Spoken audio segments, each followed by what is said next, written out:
In today's video, I'm going to teach you how to seamlessly integrate Elfsight with Google Sites. Whether you're looking to enhance your website with interactive elements or simply want a new feature to engage your visitors, this guide will walk you through the process clearly and effectively. To get started, we're going to begin by heading over to Elfsight.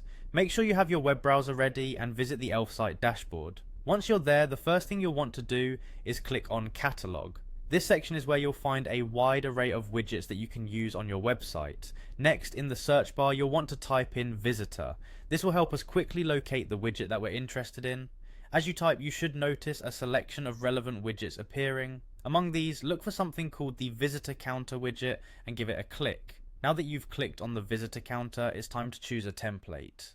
Elfsight offers a variety of pre-designed templates that you can select to match your website's aesthetic.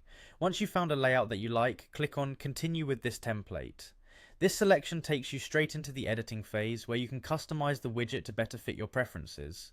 Feel free to tweak the settings to suit your site's style and your audience's needs. After you've tailored the widget to your liking, it's time to hit Publish. Publishing the widget will prepare it for embedding into your website. For those using the free version, make sure to click on Select in the free plan option to apply that configuration.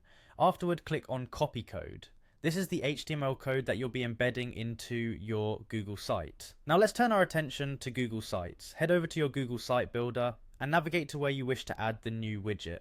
In the editing toolbar, you'll see an option to embed. Click on Embed and then switch to Embed Code. This is where you'll paste the code you previously copied from Elfsight. After pasting the code, click Next to move forward.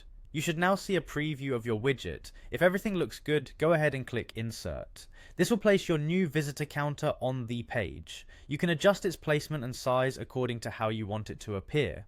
And there you have it, a step-by-step guide to integrating Elfsight with Google Sites. This simple yet effective process will allow you to enrich your website with dynamic widgets that could enhance user experience significantly. Thanks for joining me today, and I hope this tutorial helps you bring more interactive content to your website.